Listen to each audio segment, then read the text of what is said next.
सुप्रभात आप सभी को। और कैसे हैं आप सब लोग। और आपका नॉलेज ड्रिल चैनल पर स्वागत है। इससे पहले भी मैंने भूगोल के बारे में एक वीडियो डाली थी जिसमें मैंने महाद्वीप और महासागर के बारे में बताया था। आज हम पर्वत श्रेणियों और पठार के बारे में बात करेंगे। किसके बारे में? पर्वत श्रेणियों और पठार के बारे में। लेकिन उससे पहले उच्चावच के बारे में जानना बहुत ज़रूरी है। किसके बारे में? उच्चावच के बारे में। तो देखो मैंने यहाँ उच्चावच की डेफिनेशन लिखी है। धरातल की ऊंचाई नीचाई से बनने वाले प्रतिरूप। प्रतिरूप का मतलब पैटर्न। धरातल की ऊंचाई नीचाई से बनने वाले प्रतिरूप को हम उच्चावच कहते हैं। क्या कहते हैं? उच्चावच कहते हैं। तो ये बात हम एक छोटे से एग्जाम्पल से समझ सकते हैं। देखिए, जैसे कि हमारा चेहरा है, जानते हैं सब। चेहरे में जो हमारी विभिन्न तरह की आकृति हैं, कोई नीची, जैसे नाक बहुत ऊंची होती है, थोड़ा सा माथा उठा हुआ होता है, आंखें थोड़ी सी अंदर होती हैं, गाल भी। तो हमारे चेहरे की भी कई विभिन्न प्रकार की आकृतियां हैं जो अलग अलग, कोई ऊंची है तो कोई नीची है। इसी तरीके से हम उच्चावच को भी समझ सकते हैं। तो उच्चावच क्या है? उच्चावच भी पृथ्वी की ऊंचाई नीचाई से बनने वाली आकृतियां हैं। ये क्या है? एक स्थल आकृतियां हैं। क्या है? स्थलाकृति, जिसको हम इंग्लिश में बोलते हैं रिलीफ। क्या बोलते हैं इंग्लिश में? रिलीफ। तो ये बात समझ चुके होंगे कि उच्चावच क्या है। धरातल की ऊंचाई और नीचाई से बनने वाले प्रतिरूप है, पैटर्न है। जैसे मैंने अभी आपको चेहरे का एग्जाम्पल देके समझाया कि नाक ऊंची होती है, आंखें थोड़ी उससे नीची होती हैं। इसी तरीके से हमारी पृथ्वी पर भी कई तरह की स्थलाकृतियां हैं, तो कोई ऊंची तो कोई नीची। चलिए तो आगे बढ़ते हैं। अब उच्चावच के प्रकार दे रखे हैं कि टाइप्स ऑफ रिलीफ कितने होते हैं। तो आ जाते हैं हम प्रथम श्रेणी के उच्चावच पे। प्रथम श्रेणी के उच्चावच हैं महासागर और महाद्वीप। क्या है? महासागर और महाद्वीप। और द्वितीय श्रेणी के उच्चावच क्या है? द्वितीय श्रेणी के उच्चावच है पर्वत, पठार, मैदान, जिसमें से पर्वत, पठार हम इसी वीडियो में पढ़ेंगे। और तृतीय श्रेणी के उच्चावच है डेल्टा, खाड़ी, ये ड़ा होएगा यहाँ पर, रा लिख गया है, नदी। तो आशा करती हूँ ये उच्चावच क्या होता है आपको समझ में आ गया होगा। और उच्चावच के प्रकार कितने होते हैं? 3 प्रकार होते हैं, जिसमें से आप महासागर और महाद्वीप पढ़ चुके हो। अब आते हैं हम पर्वत श्रेणियों पर। अब बात करते हैं पर्वत की। तो पर्वत के बारे में सभी ने सुना होगा। इस तरीके के पर्वत होते हैं। तो धरातल से क्या होते हैं? ये ऊपर उठे हुए भाग होते हैं पर्वत। या फिर हम ऐसा भी कह सकते हैं कि धरातल के ऊपर उठे हुए भाग किसके रूप में पहचाने जाते हैं? पर्वतों के रूप में। अब बात आते हैं कि पर्वतों की डेफिनेशन क्या बनेगी। तो पर्वत की यहाँ पे मैंने लिखा है, पर्वत श्रेणियों के बारे में या पर्वत के बारे में, 1000 मीटर से अधिक ऊंचाई वाले क्षेत्रों को पर्वत और उससे कम ऊंचाई वाले भाग को पहाड़ी कहते हैं। पहाड़ियों के नाम बड़े सुने होंगे, हिल्स सुने हैं, हिल्स। तो पहाड़ी और पर्वत में क्या अंतर है? तो देखिए, 1000 मीटर से अधिक ऊंचाई वाले क्षेत्र को क्या कहते हैं? पर्वत, और उससे कम ऊंचाई वाले भाग को पहाड़ी। लेकिन इसमें कुछ अपवाद भी हैं। क्या है? अपवाद। अपवाद क्या होता है? अपवाद है जैसे कि पारसनाथ की पहाड़ी। अब मैं ये पहाड़ी क्यों बोल रही हूँ? क्योंकि इसकी जो ऊंचाई है वो 1000 मीटर से ज़्यादा है, लेकिन फिर भी क्या बोला जाता है? इसको पहाड़ी बोला जाता है। तो अपवाद से समझ गए होंगे कि अपवाद क्या होता है, कि मतलब जो नियम के विरुद्ध है। तो पर्वत की डेफिनेशन हम इस तरह से बोल सकते हैं कि सागर तल से, समुद्र तल से या सी लेवल से ऊपर उठा भाग, कितना ऊपर उठा भाग? 1000 मीटर ऊपर उठा भाग क्या कहलाएगा? पर्वत कहलाएगा। और 1000 मीटर से कम ऊंचाई वाला भाग पहाड़ी कहलाएगा। अब आते हैं कुछ प्रमुख पर्वत श्रेणियों के बारे में बात करते हैं, जो मैंने यहाँ लिख रखी हैं, ध्यान से देखेंगे। तो सबसे पहले मैंने लिख रखी है एंडीज पर्वत श्रेणी। एंडीज पर्वत श्रेणी विश्व की सबसे लंबी पर्वत श्रेणी है, जो कि कहाँ पर है? दक्षिणी अमेरिका। एंडीज पर्वत श्रेणी कहाँ पर है? दक्षिणी अमेरिका। कहाँ पर है ये?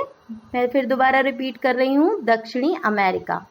और इसकी लंबाई 7200 किलोमीटर है। तो इसके अलावा भी दक्षिणी अमेरिका में कई श्रेणियाँ हैं, जैसे सिएरा नेवादा, सिएरा माद्रे। अब आते हैं रॉकी पर्वत पे। और एक बात और कहना चाहूँगी कि जो बात इसमें नहीं लिख रही है, जो मैं बोल रही हूँ, आपको समझा रही हूँ, वो अपने शब्दों में कॉपी पर ज़रूर लिखें, क्योंकि लिखने से आपकी मेमोरी शार्प होगी, आपका याददाश्त बनी रहेगी और आपको क्या समझ में आया आपको ये पता चलेगा।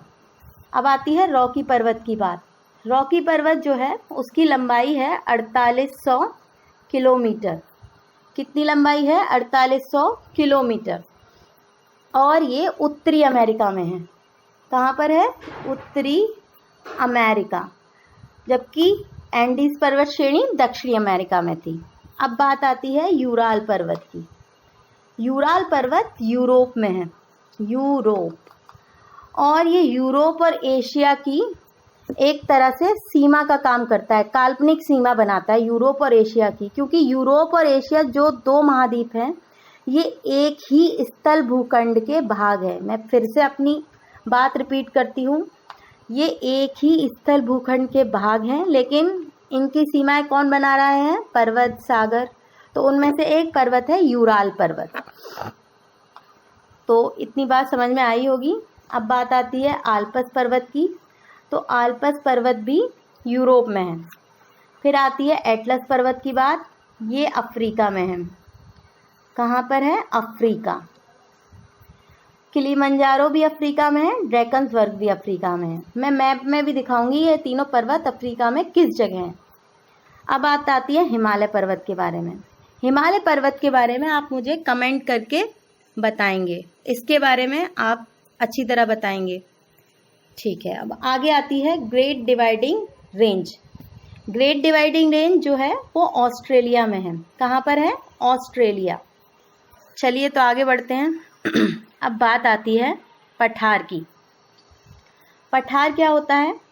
देखो, पठार जो है पर्वतों में एक तरह से ढलान होती है, लेकिन पठार क्या होते हैं? ऊंचे होते हैं मैदानों से, लेकिन कैसे होते हैं? ऊपर से चौड़े और सपाट होते हैं। कैसे होते हैं? चौड़े और सपाट होते हैं। तो पठार के बारे में हम ऐसे समझ सकते हैं, जैसे कि हमारा चेहरा है, नाक क्या हो गई हमारे चेहरे में? एक तरीके से पर्वत। मैं आपको समझाने की दृष्टि से कह रही हूँ। तो नाक क्या है? पर्वत। और जबकि हमारा फॉरहेड या माथा क्या बनेगा? पठार। तो आप इस छोटे से एग्जाम्पल से समझ गए होंगे पठार के बारे में। तो कुछ प्रमुख पठारों के बारे में देखते हैं। सबसे पहले मैंने लिखा है कोलोराडो का पठार। किसका पठार लिखा है? कोलोराडो का पठार। कोलोराडो का पठार जो है बेटा वो उत्तरी अमेरिका महाद्वीप में है। कहाँ पर है? उत्तरी अमेरिका महाद्वीप में। फिर आते हैं पेंटागोनिया का पठार, जो कि दक्षिणी अमेरिका में है और ये खनिजों का भंडार है। इस पठार पर खनिज बहुत मिलते हैं। अब आता है पामीर का पठार। पामीर के पठार को संसार की छत कहा जाता है। पामीर के पठार को क्या कहा जाता है? संसार की छत। हालांकि अब संसार की छत हिमालय पर्वत को भी कहा जाने लगा है, लेकिन सबसे पहले पामीर के पठार को ही संसार की छत या दुनिया की छत या विश्व की छत कहा गया था।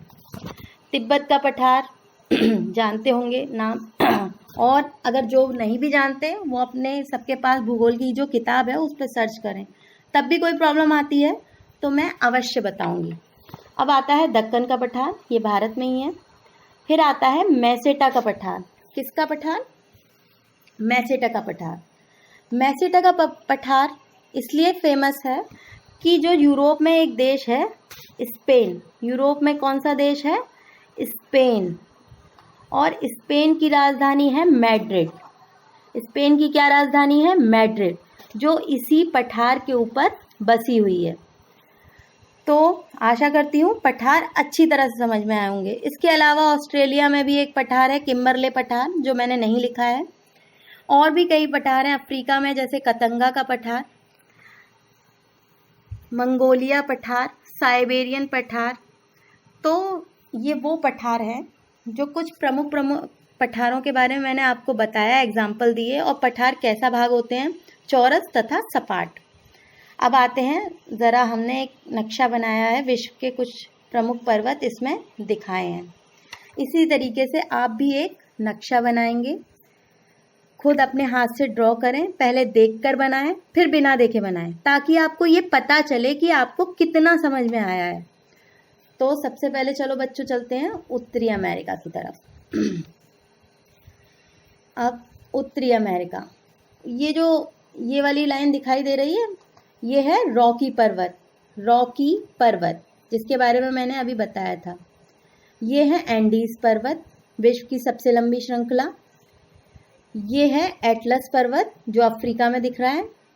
ये है कैमरून पर्वत, ये किलिमंजारो, और ये है ड्रैकन्सबर्ग पर्वत। अब ये आते हैं, मैंने यूरोप के बारे में बताया था, यूराल पर्वत, और इधर से एशिया शुरू हो रहा है और देख सकते हैं इधर तक यूरोप है। अब यहाँ आते हैं, ये कौन सा पर्वत होगा, मैंने इसके बारे में आपको पूछा है, आप ज़रूर बताएंगे। और ये है ग्रेट डिवाइडिंग रेंज। क्या है ये बेटा, ग्रेट डिवाइडिंग रेंज। और इधर आ जाता है ये छोटा सा जो दिख रहा है आल्प्स पर्वत। आशा करती हूँ अच्छी तरह समझे होंगे, और कोई बात अगर समझ में नहीं आई है तो मैं दोबारा बताऊंगी, आप मुझे लिख कर भेजेंगे। और इस मैप को बार बार देखेंगे, बिना देखे करेंगे फिर ड्रॉ करने के बाद, ताकि आपको ये पता चल सके कि आपको प्रमुख पर्वतों के बारे में कितना पता चला। पठार के बारे में लिखेंगे, क्या क्या उन कुछ पठारों की विशेषता बताई हैं उनके बारे में लिखेंगे। मैं फिर से एक बात कहती हूँ कि जितना लिखोगे उतना आपकी मेमोरी शार्प होगी, उतना आपको समझ में आएगा, और बार बार रिकॉल करो उस चीज़ को। ठीक है, वीडियो देखने के लिए धन्यवाद। स्वस्थ रहें, अच्छे से रहें, और लॉकडाउन में अपना इम्यून सिस्टम मजबूत करें।